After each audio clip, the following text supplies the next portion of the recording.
Most people who know anything about music, if you see just bass and voice on the stage, initially looks like, well, this isn't going to work. Everyone loved it, and then it spiraled into Acute Inflections. There's so many horror stories from other artists who just wanted to focus on the music. For us, it's been right from day one, we've got to know everything about our business.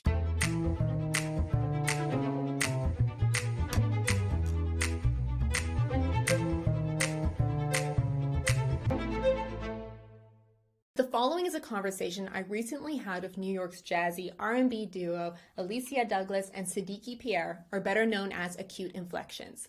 Acute Inflections has been featured on many major networks, including Discovery and NPR, and they're also a favorite performer of many big-name clients, including Google, JP Morgan, Chase, the United Nations, the Metropolitan Museum of Art, and Tiffany & Co.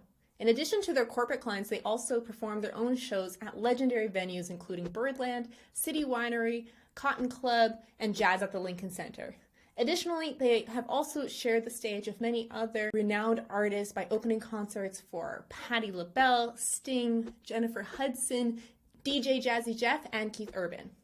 Throughout this conversation, we talk about branding, using social media as an artist, how to build fans and clients at the same time, as well as the art of running a stellar business and relationships simultaneously. Coming from a background of being a wedding musician, I found Sadiki and Elle's advice on acquiring corporate clients particularly fascinating, as well as their insight into the world of ticketed shows. This is the Music Work Podcast, and my name's Allison Legendre. Please do enjoy.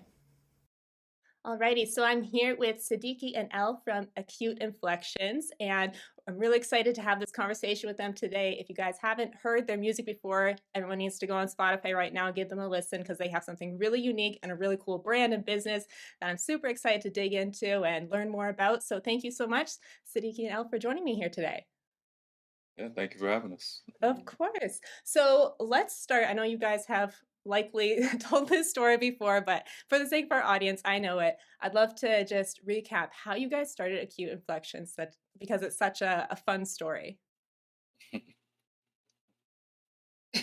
I'll let her tell it, and then I'll fix Oh, whatever God. she misses. Okay, It sounds like a all plan. started on a cold night in Brooklyn. I was performing on stage with some of my castmates from the Broadway show Fela. We did a little concert post it closing, and Sadiki was a fan of that Broadway show, he and his friend, so they came to that concert. He didn't know who I was, but when he walked into the room, he was smitten. I happened to be on stage performing at the time. Right. And so after the show, we spoke to each other. Later that evening, he offered me a ride home, and he has not left my side since. Um, I fast forward about a year later, we kind of stumbled upon Acute Inflections totally by accident. There was a performance that should have had an entire band, but the piano player suggested that Sadiki and I just do it. I said, no, let's do the whole band. Day of the show, the rest of the band didn't show up. So Sadiki and I ended up having to do the show, and everyone loved it. And then it spiraled into Acute Inflections. Amazing. Yeah, and How'd I do? Not bad. I love that story because what you guys have is so unique, and what you're able to do with the two instruments, vocals and bass, is really quite remarkable. So it's always interesting to hear how that kind of was created. So I'm curious, when you guys first started Acute Inflections, what was the original vision you guys had, if anything, or how has that changed from where you were then to where you are now? Well, originally, I don't think we envisioned anything to do with private events and weddings and fancy parties. We thought we were going to be like real artists. Not that we're not real artists, but the business side of this was not part of the vision at all.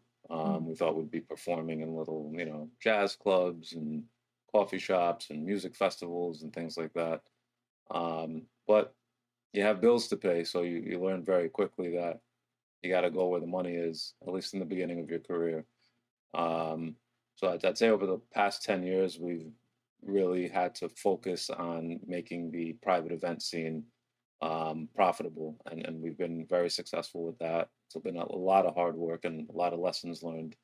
And over the last 2 or 3 years, now we're starting to go back to what the original vision was and doing more and more public shows and showing people who we really are. Because I think for the private events, it's like just be quiet and make music and don't say a word to anyone and just take pictures and smile.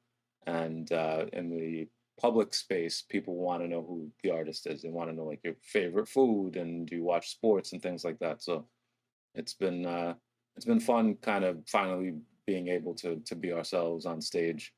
So quite a journey. Amazing.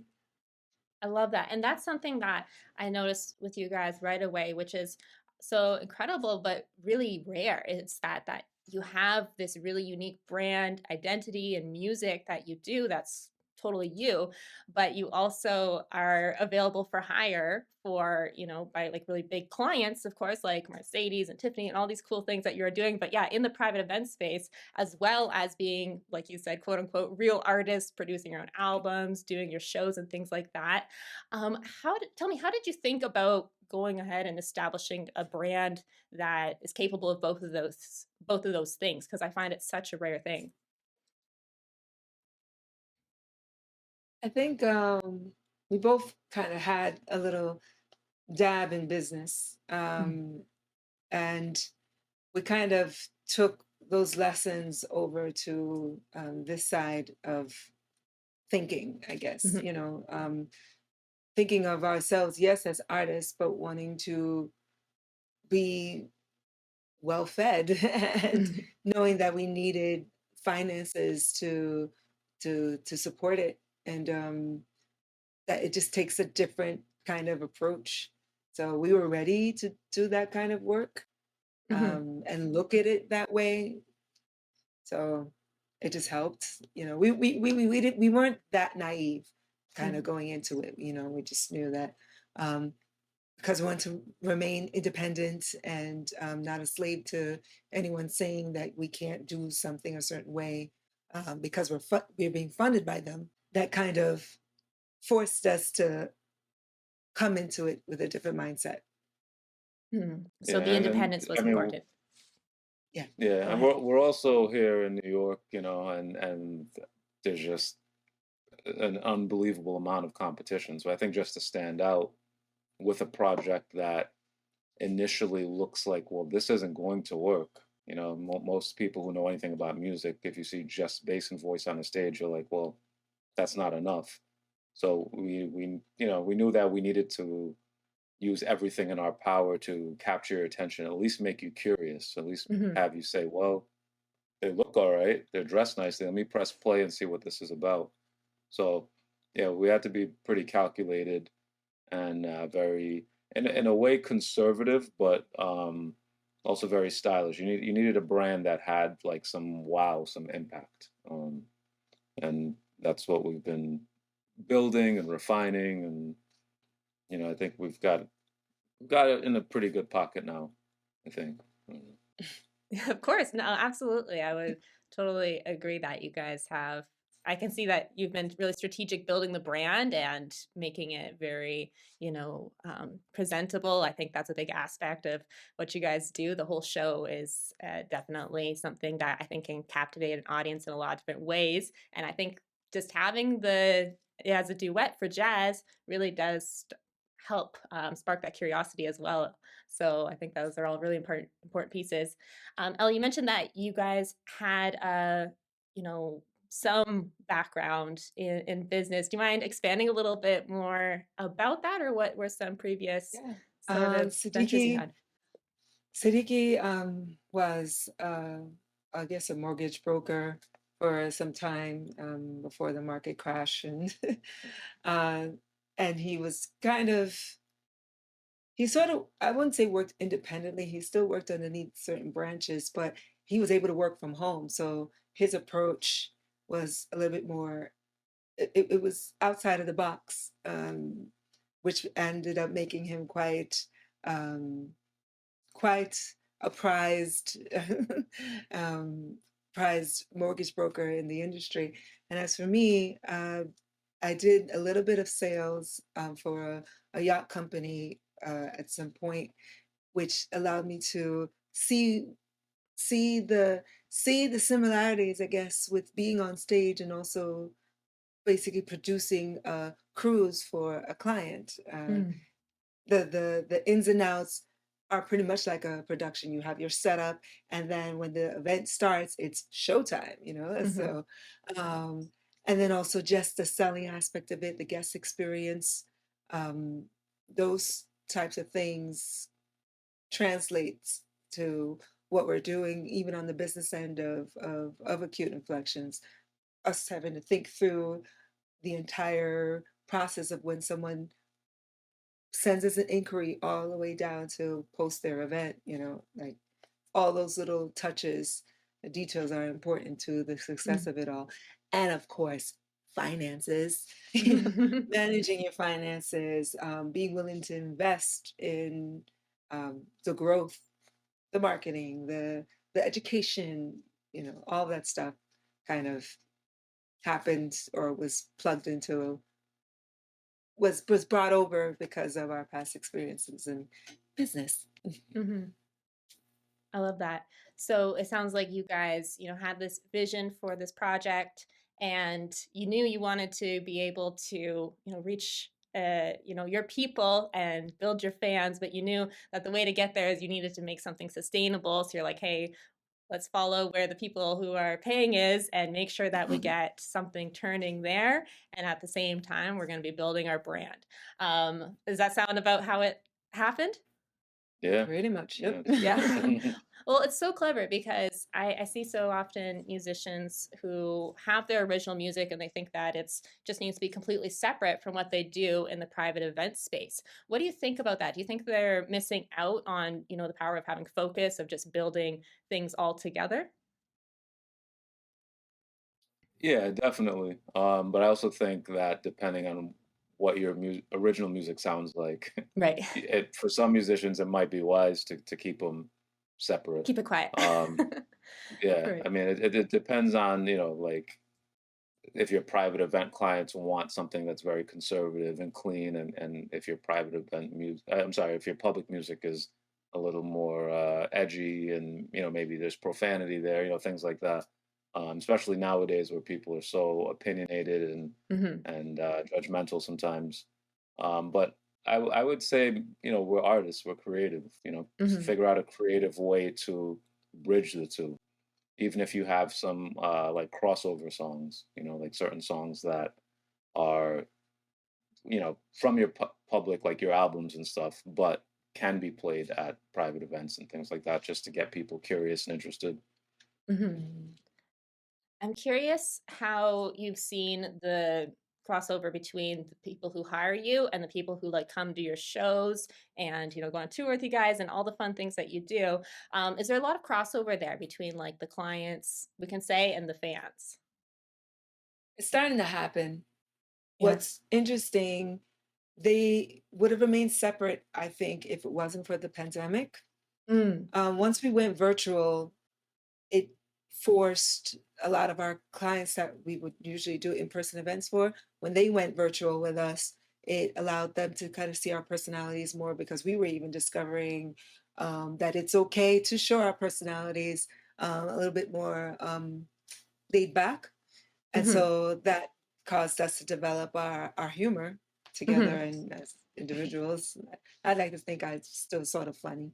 I mean, we always had like funny banter. I think every couple probably has funny banter between them, but just Right. figuring out how much you can show on stage and Mhm. people enjoying it sort of encourages you to be more open with it. Yeah. So once that passed and we started doing the public shows again, everyone who's on our email Mm. list, clients and not, uh, they all started to come, you know, to the shows. And it's kind of, we laughed at it sometimes where we see a diverse group of people in the audience that are, you know, wealthy and not so wealthy, all because we chose to kind of show both sides at the same time. And so they kind of gained that trust. They were very surprised. A lot of our clients said, I had no idea you guys were this funny. I knew your music was great, but you guys are like a thing, like, you know? Yeah. It's kind of fun to see. So thank you, pandemic, I guess. Yeah, but I think the demand was there because a lot of the feedback we get at private events, people essentially say, "I wish everyone would shut up. I wish that I could come to a show and see something like this," you know. But they just automatically assume that if you're performing at a wedding, that that's all you do. Mm. So, and it's not like you're supposed to be saying like, "Hey, congratulations, Mr. and Mrs. Smith, and if you guys are around on Friday, come see us at Smoke Jazz Club." Like, you're not. That's not Right. appropriate. Right. So you don't really have much of an opportunity to sort of change that in people's minds, that assumption. Got it. So that is actually a really big key there, I think, that you guys kind of learn to show your personalities, and it's through people being online and social media that you're able to kind of convert the clients over into the fan group as well. And because it's something that I was actually surprised by just with other music groups, that it's surprising how that transition or like merging those two worlds can be challenging sometimes, because I feel sometimes when people hire you, they're like, they're like, oh my gosh, I'm so excited. It's like your number one thing. And other times it's just like checking a box to other people. So Yeah. to be able to show that, this is something that you can get excited about and kind of build fans with clients, I think having social media and showing your personality, I think that's going to be a big key for other musicians to tap into. So thank you for sharing that. And yeah, I also wanted to touch on social media because you guys are so fun. Like I have noticed that as well. Have you kind of grown your personal brand and the email marketing? I know you're really big on Instagram as well. Tell us about the world of your social media life and how you go about connecting with your audience. What's your approach? Uh, the approach is get yelled at by our social media person and just try to post content that'll shut her up. Um, yeah, it's been one giant decade-long debate at this point because Mm, I think naturally we're not social media people, but we've learned that it's vital. You know, it's a necessary evil, and it's tricky trying to be on there enough to remain present, but also not let it consume you and take up too much time and attention. mhm. But yeah, we try to make sure that we're just adding value. Either it's something interesting or something inspiring or something funny, and also try to steer clear of the more controversial stuff on there. You know, we want our music to unite people, and we got to sort of stay in a specific lane to do that. You know. Mm. Wisdom. So what is your platform of choice, or what platform have you found to be most useful for you guys, whether it's like social media or even email marketing? Or is it the combination? I'd say Facebook's probably the most effective for getting our fans to shows. Mm, As far as generating like business, the private event business, I'd have to say is emails. Emails and Yeah, sometimes text too. yeah, email. We have a text messaging list. Um, I mean, it seems like social media generates inquiries that are just call like it is, I guess, lower budget inquiries. Um, so that's the thing there. You got to sort of explain to them that a lot of people say like, "Hey, I'm having a birthday party for my husband," that kind of thing. mhm. Love to have you guys, and you have to explain to them like, this is what it costs in the real world. Like, have you ever hired Right. entertainment before? Mhm. Um, versus email, you're emailing past clients. They already know, they have an idea of what this costs and the questions, sound systems and blah blah blah blah blah. Got it. So when you say email marketing is useful for, getting clients to re-sign on, is that when you're like sending broadcast emails or more of a direct approach, or what does that look like? No, mostly broadcast. Okay. Just kind of Yeah, reminds just like them like, in "Hey, we hired them last year, let's get them back," type thing? right. Yeah, exactly, Perfect. exactly. Yeah, and you just, you don't even have to like remind people that you did their event or anything like that. You just let them know that you're still alive and you're making music. That's all they need to Right. see, and they're like, hey, let's have them back. They're great. Okay, I love that. So I'm curious to dive into that world a bit because I'm less familiar with it. I know the weddings, but when it comes to the corporate entertainment, tell us about that. So do you get a lot of clients signing up again when you like after you do one event for them? Yeah, we do have a lot of, I guess, what reoccurring Yeah, clients, as sort repeat. of Hmm. repeat clients, as they say. Yeah, which we're always grateful for. And how does that work? You just make sure you nail it the first Right. time. Make the booking process as seamless as possible, and really, we really focus on being as helpful and alleviating as much, um, I guess, hassle for Mm, them. With the contract process is real straightforward. Our attention to detail with, um, our equipment requirements, or being willing to provide more for them, mhm, to make their end of things more efficient. If you can, if you mhm, can provide sound, provide it. Um, yeah, so I think things like that. And if they don't need to keep it different for their guest, then those are the moments where, um, we get called back a lot. If if their guests are not picky, and if they love it, they will keep coming back. A lot of them eat at the same, or host their event at the same venue every year, mm. and they call us back, thank goodness, every year, because it works. It works. They just want to have a great time and talk to the people that they don't see, they only see once a year. So it Yeah, works, I think. yeah, definitely.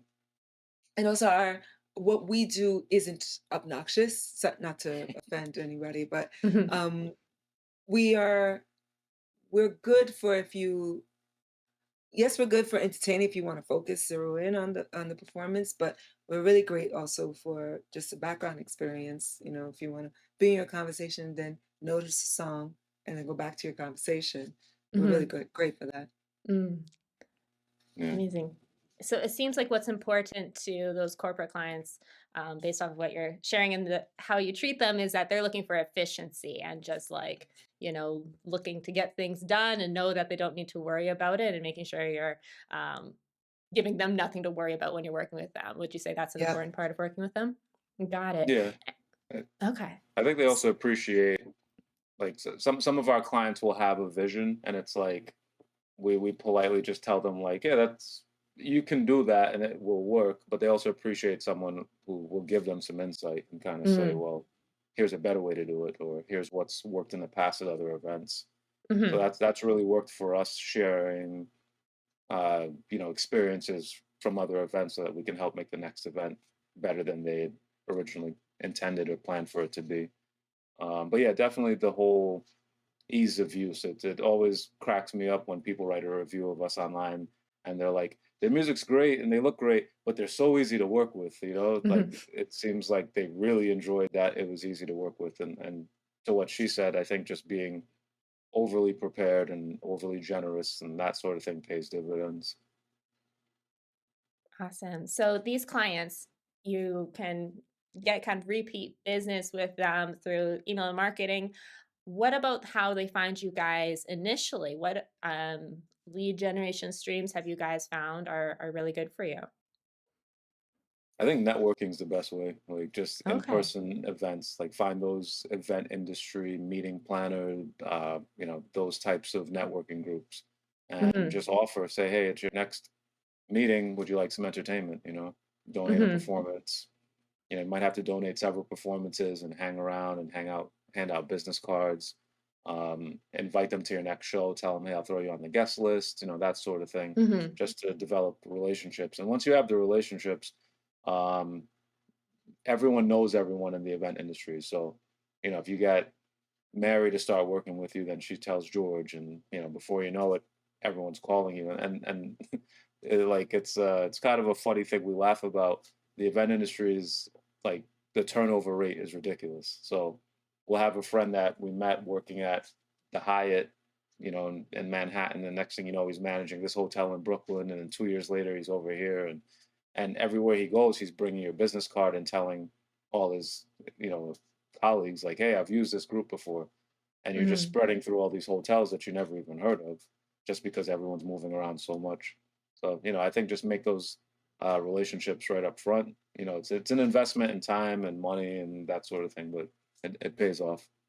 Yeah, and when you are gonna go to these networking events, when I say be presentable, be likable, brush your Mhm. teeth, wear something nice, just, you know, go in there with confidence because if you're awkward, it makes somebody else awkward, Mm, or feel awkward. So just be a likable person. And what does mhm. that look like for you? Fake it till you make it if you're not. That's so good. Now, networking events, those are you saying that happens in kind of the business world for corporate events too, or just more like the event planners? No, it happens on both sides. Okay.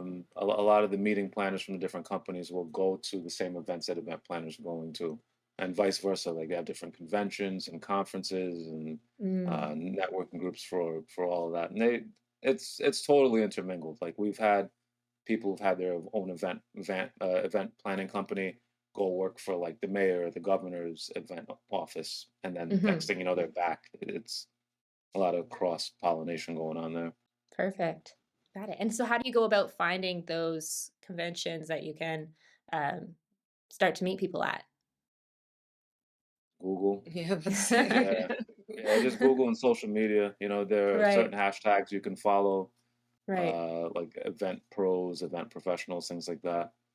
And Okay. and you'll find them. There are a few different organizations that say ILEA, which is I think the International Live Event Association or something like that. They have Mhm. different chapters all over. There's one called NACE, which I think is the National Association of Catering and Events, which is a good one. There's MPI, Meeting Oh, yeah. Planners Incorporated, maybe, I don't know. So they're probably like once you start googling them, Google will probably start suggesting like, oh, you're looking for this kind of stuff. We'll tell you about this group and that group, and you'll find what you're looking for. You got to be curious and do some digging. Amazing. And that's something I've noticed about both of you is that you are researchers and you seem to always be learning and always growing. So, if you could share about, a little bit about that with us in the audience, what drives you guys to just keep learning and how useful have you found that to be in growing your brand? Education definitely is key. Uh, Mhm. Yeah, super useful. very. We learned pretty early. There was a book that we both read called "The Secrets to a Millionaire Mind." What's the name of this author I anyway? think it's T. Harv Eker or something like that. Yeah. Uh, he was really big on investing in yourself, and that could be via education or putting money into building whatever you are focused on. If you Mm-hmm. don't invest in you, why do you can't expect anyone else to invest in you? But also just educating yourself. There's always something to learn in order to get better at. Mm-hmm. Um, so we are constantly trying to just become more aware of things. And especially we both grew up in kind of conservative homes. So there's a lot of information that just we were not did not have access to. So I Mm-hmm. love YouTube. I learned so much. I Right. catch up on everything through YouTube a lot. Mm-hmm.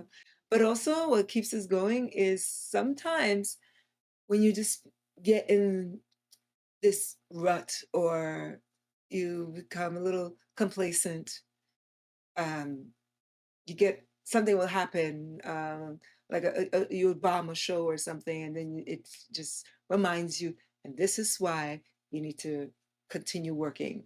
Need to continue rehearsing or continue pursuing knowledge in this thing because if you know it all, then you know nothing. I guess Mm-hmm. you really don't know anything if you think you know everything. Right. And I That's think, good. not to get too dark here, but as artists, we need to learn the mistakes of other artists. And Mm. there's so many horror stories from other artists who just wanted to focus on the music. They're like that's the dream. I just do the music and I have my record label and my manager and whoever else do everything for me. But then you hear about these same artists later on in their careers being broke, bankrupt, that sort of thing. And guess who's living in the mansion and flying around in a corporate jet? Well, your record label and your manager and everyone else, the Mm. people who wanted to do the hard work that required the education, they wanted to do the dirty work for you, they did it. So for us, it's been right from day one. We've got to know everything about our business. We've got to make sure we're training ourselves. We've got to learn to manage ourselves. We've got to learn to market ourselves. Um, and that's some really strong motivation when you have it in the back of your head. You know? Mm. No, that's really good. And, it's way better to learn lessons through the hard lessons that other people have learned just by researching than having to go through them yourself. So it sounds like you guys learned early on that you wanted to understand how things worked and be knowledgeable and, self-managed in a sense. Um, what does that look like now? Because I know that you guys work with other people and like teams. I'm not sure exactly what your team looks like now, but it sounds like you might have some help with social media. And I'm not sure if there's anything else. So, what is that like? What is that relationship like? Is it more like you are, because you know kind of the direction of the business, you kind of just instruct people and employ people, or is it more like they give you direction? How does that look like? How does that look with your team? I mean, bottom line is we hire bad guys. That's what we call them. Like you need to be the bad guy in our life when it comes to PR, or you need to be the bad Uh-huh. guy in our life when it comes to marketing, or sort of coach us up on social media. Mhm. But we still reserve the right to have the final say. Mhm. And we're open minded. If our social media person says you guys should be posting on TikTok 5 times a day, we're like, we need to post more. Yes, we're not posting 5 times a day, and so I think we're kind of a little bit of a pain, a little frustrating for them to work with sometimes Mm. because we don't just blindly follow instructions. But Mhm. once they get used to it, it's a fun process of finding that middle ground, what's authentic to who we are, and we're always willing to stretch. We just don't want to go too far. I think sometimes the experts will have you doing things that will work for what they wanted, what they want to achieve, but you won't be able to sleep at night Mm. with some of their suggestions. So it's great to have those people all around you. You definitely don't want to have a circle that's just saying yes to everything Mhm. you want, or just agreeing with everything that comes out of your mouth. It's great to have those bad guys, that'll Mhm. keep pushing you. Mhm. And Mhm. it's also good that we've gone through doing some things ourselves because we at least know where the bar should be, you know, and can speak the language of whatever the topic is, so they don't feel like they can pull one on us, you know. Mhm. Yeah, they definitely know we're paying attention. Hmm. So it's Mhm. like if they send out a press release, they know we're gonna read it and Mm. comment on, well, that word's not a good word for our brand, and you should have maybe used this. Um, which I can imagine on their end is frustrating because they're like, hey, this is what I do all day, every day for clients for the last 20 years, and who are you to kind of. But we've also learned things ourselves, especially the public space doesn't initially doesn't understand how much we've had to adapt in the private event world to get business. So we already have a really good understanding of what helps us get booked in with companies, and it's like, why not use those lessons over here? Let's not start from scratch. Mm. Got it. So you're taking lessons that you've learned in the private event industry, and as you're growing with your influence online, you're applying those same lessons. Definitely, yeah. Okay. What are some of those lessons? I'm curious. Is it just about staying aligned with your brand, or what are you looking for when it comes to, um, moving forward with your strategies? I think it's really recognizing why people hire you. Mm. They want you to be fancy looking, which is a large part of our business. But then Mhm. some people want that fun, casual Gatsby vibe. And then you Mhm. can bring that over into the public event world. And when a jazz club hires you and they're saying, well, what kind of night, what kind of music are you going to do? And you say, well, let's do a Gatsby night. We already know that's Mhm. going to work because 30-40% of our private event gigs are Gatsby night gigs. Mm. So it's like, yeah, you might think we should do a night of all Ella Fitzgerald tunes, but I'm telling you, that's no one hires us and says, let's have an Ella Fitzgerald cocktail party to celebrate my company's, record Right. earnings this year. They want a Gatsby night. So Mhm. it's lessons like that, definitely with the repertoire, with the song selections, with the outfits, all that stuff. Got it. Okay, no, that's good. And then when it comes to um, the help that you guys have right now, again, you are kind of like the overseers of the artistic direction. But what have you found to be useful to get help with or outsource? Is it like the actual posting on social media, or is it email replies, or like how have you built up a team that works for you? Definitely some outsourcing of the putting together of the social media. What's happening a lot now. Um, I've started capturing content if we go out to just hang, Hmm. and then we pass on all that footage to one of our social media people, and they put together a reel, and then Hmm. we take that reel and put music to it, whatever little final touches, and post. Right. Voila. So Uh-huh. so we've definitely passed on certain things to alleviate some of the tedious work Hmm. that we are begrudged to do. So that's Hmm. allowed things to happen more efficiently.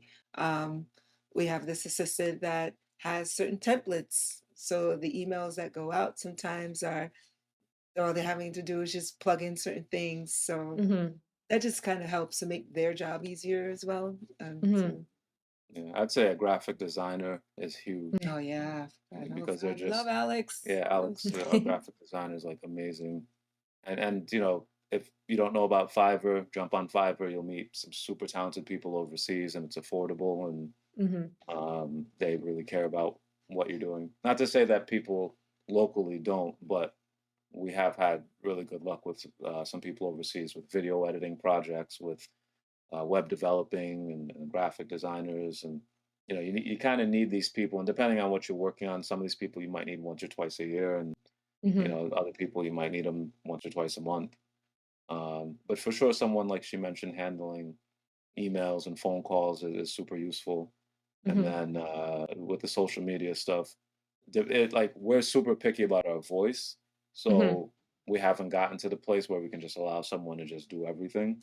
Hmm. But Olivia is really good at give her a quick shout out if she listens to this. She's Hmm. really good at saying, "I think you guys should do this," and then writing a caption.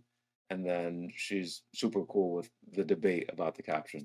Where we're like, well, we don't want to say that, or we don't want that trending audio on our reel. Like, why can't we use our own audio for artists? Right. So Right. it's cool to have people like that that can really help make the process more efficient, and then help you create things that are better received than you would have on your own. Mhm.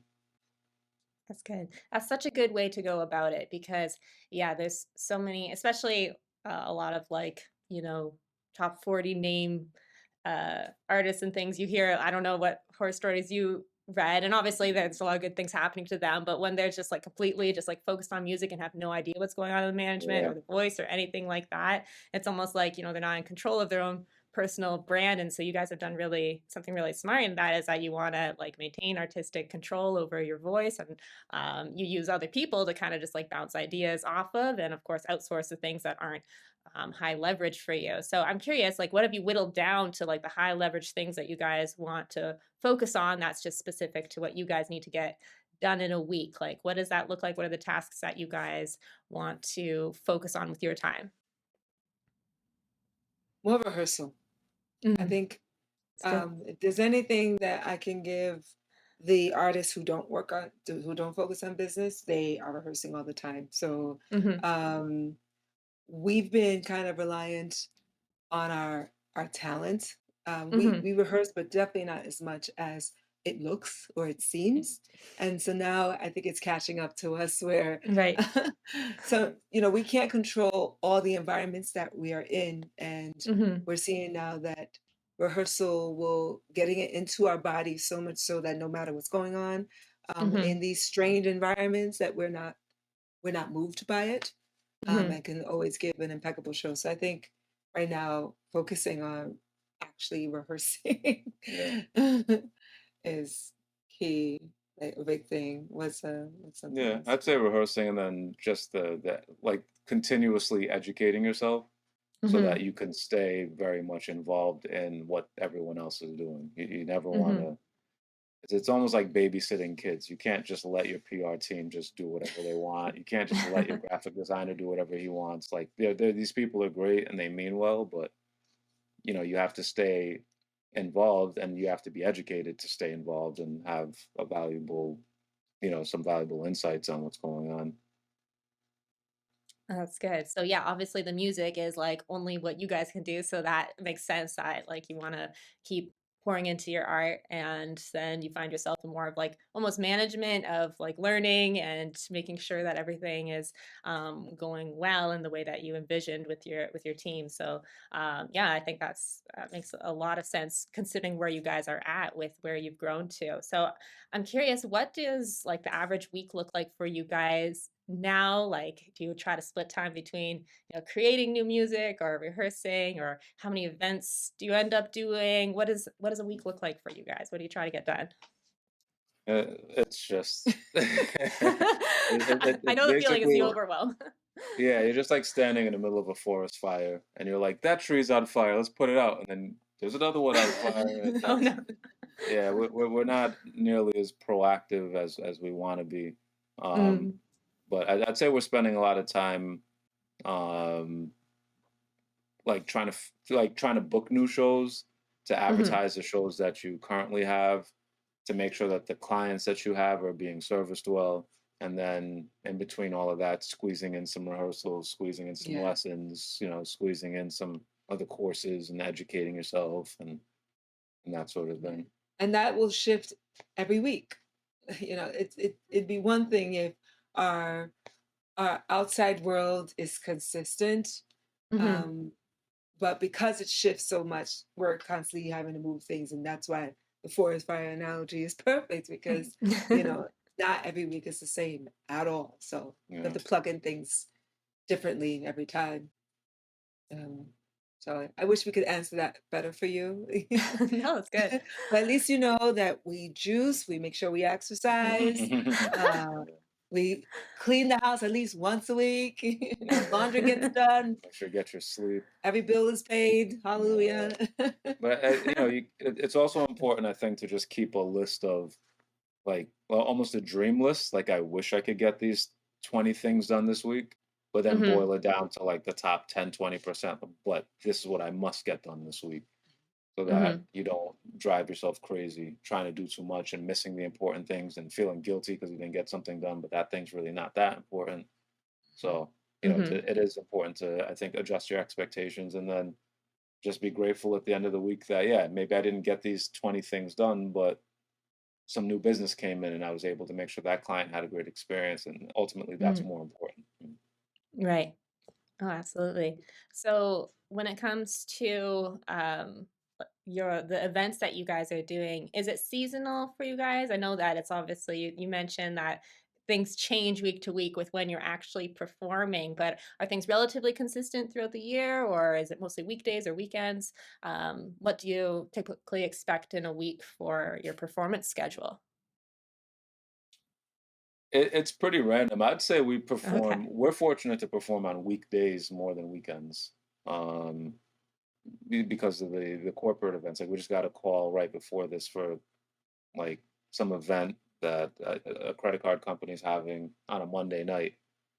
So we get really, quote unquote, lucky with Monday, Tuesday, Wednesday, Thursday.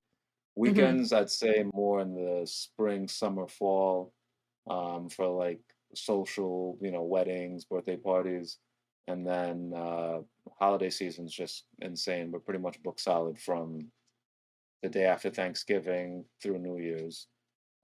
You might get a couple days off like around Christmas, and even that's a maybe because sometimes people are like, hey, you want to come do a Christmas brunch, or, whatever. Um, but yeah, as far as like, I'd say January is definitely a little slower. Maybe end of August can be a little slower. A lot of people are on vacation then. Hmm. So like there are these little pockets, but we're pretty steady just because we've planted seeds in so many different areas. So, Mm. you might get a random retirement home gig on a Tuesday afternoon, and then, you know, next week a corporate thing, and the next week a political fundraiser, and blah blah blah blah blah. So you're just busy in different settings all the time. Hmm. Oh, that's good. So but the Christmas thing, by the way, that's because your album's so good, like your Christmas album. That's probably why. Thank you. I love that one. Yeah, Jazz for Christmas. There's something about it. But okay, so you guys are in a lot of different like markets almost when it comes to, you know, you have the corporate thing, and that's really wise to have those seeds planted in different places, like you mentioned. If you don't mind sharing, have you learned in terms of like how to navigate these different clients and what budgets you're able to, you know, they have for these different types of ventures? Have you like, I'm sure you've kind of ironed that down, like of what the different budgets are for different types of clients. Like, do you notice a difference, or what does that look like? Yeah, it's definitely a difference. Yeah, Of course, we noticed. yeah. Yeah. We like to say there's civilian pricing because clearly we can't, if you're having a house party, we can't charge you what we would charge a corporate Hmm. client, Hmm. so we are sensitive to that. Hmm. However, depending on what it is, if we do not believe in it, we might just turn it down. Hmm. Sometimes when we're working with a restaurant, we will adjust if it's a reoccurring thing or one-time thing. So we are sensitive to the different budgets that are out there. Uh, but one thing for sure, if we sense that someone is just nickeling and diming just because they can, we Hmm. we don't honor that. Hmm. we Got um it. we are definitely sensitive to the people who are real fans of us. Hmm. And if they can't afford what we would normally charge for a particular thing, depending on how much they emote their their love of us, we'll Right. bend a little bit to accommodate. So it's definitely Right. case by case. Yeah. And just, being aware of what each industry expects to pay an artist, because a Hmm. library doing a free concert, doesn't expect to pay what like a jazz festival with 30,000 people expects to pay. The, Right. the thing that sometimes is frustrating is people don't give you all the details. So sometimes someone will call and say, "Hey, I'm having a small birthday party for 20 people. What would you charge?" And you're like, "Oh, where's it going to be?" And then oh, it's going to be on Long Island. Well, Long Island, you feel like you're pulling teeth, and they're Right. being really slick with how they answer. And then you show up and it's like, all right, you've got a 16-bedroom house with a tennis court and I get that so mad at yeah, those. you have a helicopter in the backyard. Like this, we shouldn't have really charged you what you know. So it's tricky with that, and we Hmm. tell people when they ask like, "What do you guys charge?" And we say it depends on who's asking. That's because Hmm. that's what it's boiling down to now, and it's funny to say it that way, but Hmm. Mhm. it's the truth. It's not the same thing for everyone. And I guess it can't be the same thing for everyone because if that be the case, then there'd be a certain sector of the population that would never experience us. Yeah. And we don't feel Hmm. good about that. Mhm. Hmm. Oh, that's good. So it sounds like, yeah, you experience different budgets. Sounds like corporates on one of the higher ends of them. Um, what is your guys' favorite type of event to do? Mm. It depends how much we're trying to pay off a credit card. Like if we have some debt that we're trying to like, hey, we got one more car payment, get this paid off, then probably one of those higher paying corporate events. Because now we've just gotten down to a science and our clients trust us. So, most of the time, like we've had clients who'll just like text us like, hey, can you guys be in LA on this date, at this time, this location, blah, blah, blah. Here's the fee. And we're like, yeah. And then you literally don't even hear from them ever again. Like they don't call to check your flights, they don't call to check hotels. Like they just trust you and they just wire Right. you the full payment like 6 months in advance. And we're like, wow, that was pretty cool. Right. So those events are great just because there's so little like work on our ends. Like a wedding client, which we love our wedding couples, and I guess Yes, we love our wedding we love our couples. wedding couples, yes. Absolutely. But yeah, sometimes with the 76 phone calls about this song and my mom this, and but I want something for my dad, that can get a little much at times. Mhm. Right. For sure. For sure. So, tell us about the Sicily tour that you guys have coming up, because that just sounds super epic. How did that come about, and what's the plan there? You want to tell that story? No, it's your friend. Okay. Yeah, basically, my friend from junior high, elementary, junior high, and high school is Italian. Okay. I can never remember if he was born here, born there, but he was always back and forth growing up to Italy, and Mhm. he'd spend years there. And then after graduating high school, he played professional basketball in Italy for 20 years, and so he knows everyone. He's like a star over there. Everyone knows him. So when he retired, and even when he was still playing, if he had a few months off, he'd bring some friends over from the U.S. to Italy, to Sicily, and give them a tour. So it kind of turned into this boutique touring company, and he loves our Mhm. music, so we'd hang out when he comes back to the States and stuff. And I think last year he's like, "Look, I've just had this dream. I want to explain it to UNL."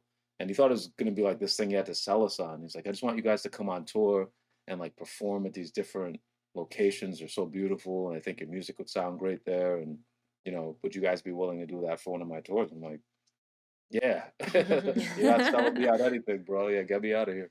And then, Mhm. that Elle mentioned that, well, next year we're celebrating 10 years. Would it be okay to invite some fans with us? And he was like, why don't we just have it for you and your fans, for the first one, just have you and your fans. So, yeah, we're excited about that. We put it together, use a lot of those skills that we talked about before that we learned with websites and marketing and all that good stuff. And it's, a lot of people are excited about it. Yeah. Amazing. So do you have fans that have already signed up to, like, come along with Yeah. you? Yeah. Yeah. Amazing. And now what does that look like? Do you still have spots left, or is that still something you guys are actively marketing, or Yeah, we still have some spots left. Of course, we're gonna. Yeah. It's in September, so we definitely will keep pushing, to sell it out. But it's in a good place right now, so even if we stay right here, it's perfectly fine for me. But um, you are all welcome to join us. Well, And not all. Just I well, think we only have 6 spots left. We well, wanted to true. keep it intimate, so it's only going to be 12 Right. people on tour. Yeah, Um, but yeah, we still have six yeah, there's places 6 left. spots. So hurry up and sign up if you want to go. Yeah, and we're thinking based on we're gonna of course learn whatever lessons from this one, but we do plan Mhm. to make this a yearly thing, even if it's not in Sicily, but just having the opportunity or offering the opportunity for fans to really spend time with us and explore and you know Yeah. really fall in love with Acute Inflections. But this gives you an opportunity to have like real conversations, Mhm. because we do, Mhm. it's you're grateful that people love what you do, but Mhm. sometimes you also feel like I wish we could move past the when did you start playing bass? When did you start singing? How did you guys meet? Blah blah blah blah. Those sort of surface conversations that you have after Mhm. every show, after every gig. I think, Mhm. if you're spending 10 days with us, we can have a real conversation, and then Mhm. have Mhm. real memories together because it's hard sometimes people like, yeah, I saw you here and I saw you there. And it's like, but for me, it wasn't a memorable enough experience, and you feel bad because it's like, you're a nice person. I wish that something happened that was memorable for the both of us. But Mhm. I can imagine that if we're both learning to make pasta together, in Sicily, we're both going to remember that experience forever and remember each other forever. So Mhm. just gives you an opportunity to really get to know your fans and your fans to get to know you at a way deeper level than you'll ever have at a show. Mhm. Amazing. It seems like you guys really care about your fans then. Yeah, Yeah, that's how we we get do. them to pay us lots of money to perform for their parties and stuff. More than that, more than that, there's a sense of responsibility, I think, as artists, once you are on this platform in front of people, you are kind of a messenger from the universe, I guess. So to remain open and respectful of that responsibility to use your voice or your platform to bring about healing, freedom, encourage freedom and change and unity, Mhm. so And then on a financial level, I think artists sometimes lose sight of the fact that your fans are your employers. Mm. Like they might be 1 millionth of your employer, but each one contributes to that whole. No fans, no income. Mhm. Amazing, amazing. So, this this interview wouldn't be complete if I didn't ask about how you guys are such a good power couple at working together. What does that look like? Because there's something that a lot of couples can't hack to, create a business together as one that's flourishing at that. So, what does that look like? Do you guys both have your different areas of expertise that you kind of stick to? Do you collaborate a lot? What are your different roles and how does that look? I guess we have some things that he's stronger in or I'm stronger in, but we definitely come together um, to collaborate. Even that sometimes is hard because we both are very strong-minded, opinionated people. Um, Hmm. so there, so the real trick is it takes work to make it work. It takes inner work as individuals to make it the collective work. Hmm. And that work doesn't stop. And that's also a part of the education because Right. having to learn new ways um, to self-correct so that you can continue to keep the coexistence going. And then space, lots of communication, lots of honesty, um, lots of swallowing your pride and your ego. But yeah, just finding that balance and remembering that you two are friends and you two are people who love each other first. And Hmm. even though you're working and you're stressed and this and the other, don't forget who is it? I think it's in the book um, Five Love Languages. Mhm. I think it was. I read the book and great points, but the one that really stuck out for me at the very end wasn't even necessarily one of the love languages, but it was a quote that said something like, "Remember that this is the person you love. Like, remember the person you love. Like even though he's, my work partner, Hmm. it's still somebody I love. So to treat Hmm. that person like that kind of helps to reset and diffuse if you let it. But Right. yeah, it takes work to make this work. I love that. That's good. And I'm curious, other than musical talent, which you guys obviously have nailed, what do you think is the most important skill that you guys have had that's enabled you to, create acute inflections and for it to flourish like it has? I'd say we're both pretty relentless. You know, we don't Okay.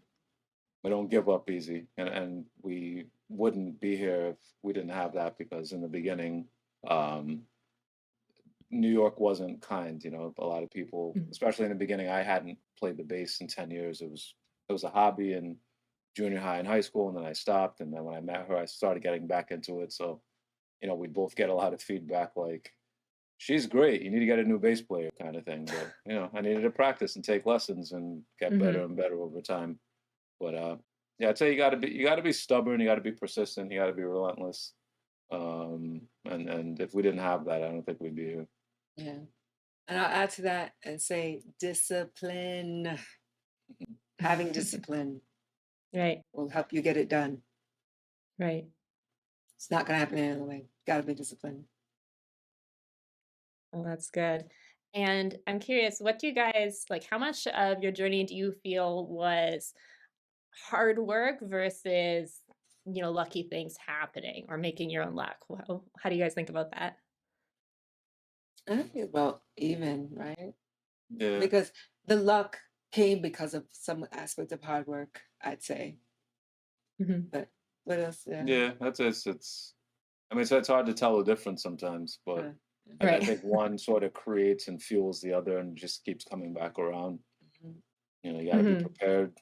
You got to be open and willing, and I think also listening. Like we have a lot of friends who are artists that they're very strong in their opinions, and Mhm. sometimes it's like you got to know when to bend and when to be Mhm. strong. You can't just be strong all the time, and you can't bend all the time. But I think we've gotten pretty good at figuring out which situation is which, and if we didn't figure it out in time, looking back and saying, oh, we definitely should have bent there, we definitely should have been strong there, and next time around making the adjustment. Mhm. Good. It's just seems like you guys are having those conversations and like continuing to evaluate and iterate and keep moving forward stronger. It's yeah, Yeah, good. definitely. lots of conversations. That's good. No, that's important. It's good to have those honest conversations because that's what, moves things forward when you know where you are for sure. Okay. Well, this was so much fun. So thank you so much for jumping on the interview. You guys are both so great and I love your music and what you guys are doing and wishing you all the best. Where can people check out your music in terms of like how to find you? I just go to our website. If you go to Keep it simple. acuteinflections.com, you'll find links to, Spotify and Apple Music and our YouTube and Amazon and all our social media platforms. But I'd say the best way to stay in touch with us is via our email list. You can sign up for our email list on our website or our text messaging list. And you literally will text with us because we prefer to have conversations that aren't, I don't want to say censored because it's not like we're talking about anything, but sometimes you want to be able to ask a fan like, "What do you really think about this rendition?" Or they want to ask you Hmm. your thoughts on you know their daughter wanting to switch from cello to flute. Thing you want, and you don't want to have those conversations on Facebook where the whole world can see. Hmm. So yeah, we like having those personal connections. So Amazing. Well, thanks so much. cuteinflections.com. That's where it There all it is. happens. All right, go check them out, everyone. And thanks so much again for having this conversation with me today. Thanks Yeah, for our having us, pleasure. Allison. Yeah. Thank you.